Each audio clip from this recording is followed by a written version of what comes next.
Bangladesh ১০ mile circus. Bangladesh BCB মানেই হচ্ছে এফডিসির একটা সার্কাসের অংশ। এরপর বিসিবি নির্বাচক যারা আসে তারা হচ্ছে জ্ঞানী-গুণী পণ্ডিত মানুষ। সেটা টিম ম্যানেজমেন্ট থেকে শুরু করে যত কিছু আছে সবাই। সবাইকে আপনারা এটা ধরতে পারেন। আমার পিছনে পানি কি আপনারা পরিষ্কার দেখতে পারবেন। কিন্তু ভাইয়া বাংলাদেশ টিমের কোনো কিছুই স্বচ্ছতা পাবেন না। আফগানিস্তানের সাথে পুরা ন্যাংটা। এদেরকে উচিত ছিল আফগানিস্তান সিরিজটা আফগানিস্তান ন্যাংটা করছে এবং বাংলাদেশের যারা এয়ারপোর্টে গিয়ে তাদেরকে রিসিভ করতে গেছিল, তাদের উচিত ছিল যে গরম ছানিতে তার পিছনে ছ্যাঁক দেওয়া। তাইলে হয়ে যাইত। তো যাই হোক সেটা বলব না। ওয়েস্ট ইন্ডিজের সাথে খেলা দলটা ঘোষণা হয়ে গেছে। সৌম্য সরকারকে দলে রিটার্ন করা হয়েছে। Okay fine. কারণ তার ৮০ টা ওডিআই ম্যাচ খেলার একটা অভিজ্ঞতা আছে। সেখানে তার সেঞ্চুরি আছে। অনেক ম্যাচ জয়ী ইনিংস আছে সৌম্যর। কিন্তু সৌম্যর সমস্যা একটাই তিনি ধারাবাহিকভাবে পারফরম্যান্স করতে পারে না। যদি ধারাবাহিক পারফরম্যান্স করত তাহলে তামিমের পরিবর্তে সৌম্যই কিন্তু স্টার হইতো ওপেনিংয়ে বাংলাদেশের। কিন্তু যাই হোক হইল, সৌম্যকে আবার রিটার্ন করা হয়েছে।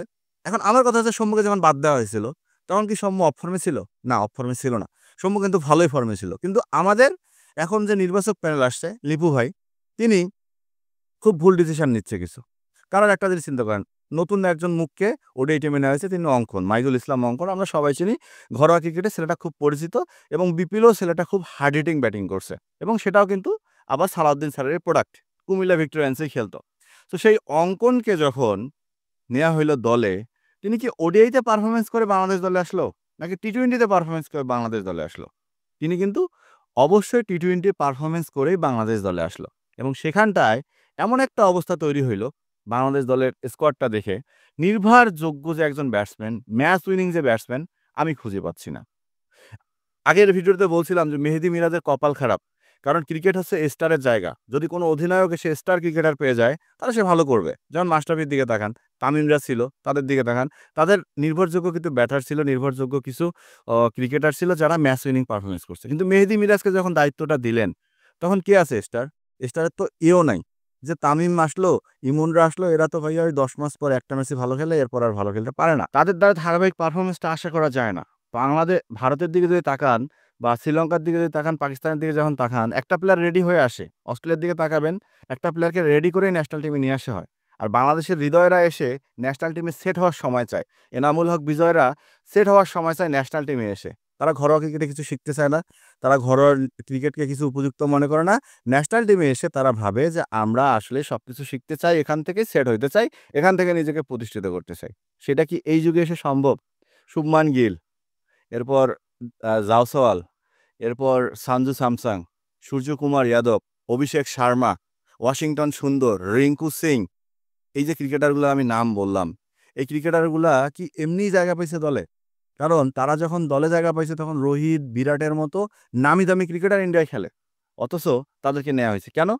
সিনিয়রদের কাছে শিখতে হবে কিভাবে নিজেকে গড়ে তুলতে হয়। অথচ বাংলাদেশ যে টিমটা খেলতেছে, একটা সিনিয়র ক্রিকেটার আছে যার কাছে শিখবে? অথচ আমাদের দেশেই ছিল বিশ্বের সেরা অলরাউন্ডার। আমাদের দেশে ছিল বিশ্বের সেরা উইকেট কিপার ব্যাটার। আমাদের দেশে ছিল অভিজ্ঞ ওপেনার। এনাদেরকে জোর করে আমরা অবসরে পাঠাই দিলাম। রিয়াদের মতো অভিজ্ঞ ক্রিকেটারকে আমরা জোর করে অবসরে পাঠাইছি। মুশফিকের মতো অভিজ্ঞ ক্রিকেটারকে আমরা জোর করে অবসরে পাঠাইছি। কিন্তু আমরা তাদেরকে নিয়ে যে একটা ক্রিকেটীয় যে একটা এনভায়রনমেন্ট তৈরি করব, এটা বাংলাদেশ পারে নাই। এটাই হচ্ছে বাংলাদেশের ব্যর্থতার জায়গা। সো ওয়েস্ট ইন্ডিজ সফরে মিরপুরের মাঠে খেলা, নিজের মাঠে খেলা, আমি সিওর এখানে ডিফিকাল্ট একটা স্পিন উইকেট অপেক্ষা করতেছে ওয়েস্ট ইন্ডিজের জন্য। স্পিন উইকেটে খেললে আমরা এখানে হোয়াইট ওয়াশ আবার হব।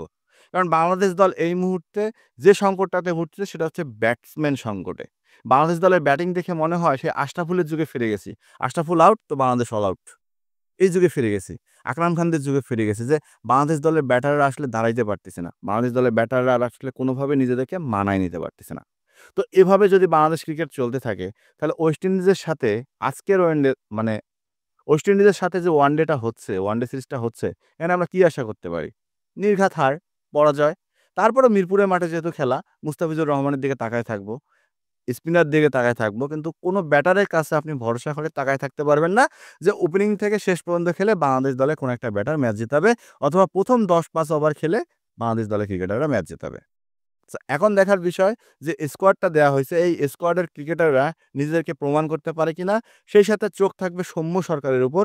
তিনি নিজেকে এই সুযোগটাকে কাজে লাগাতে পারবে নাকি আগের মতো সুযোগগুলোকে তিনি আবার হেলায় হারাবে।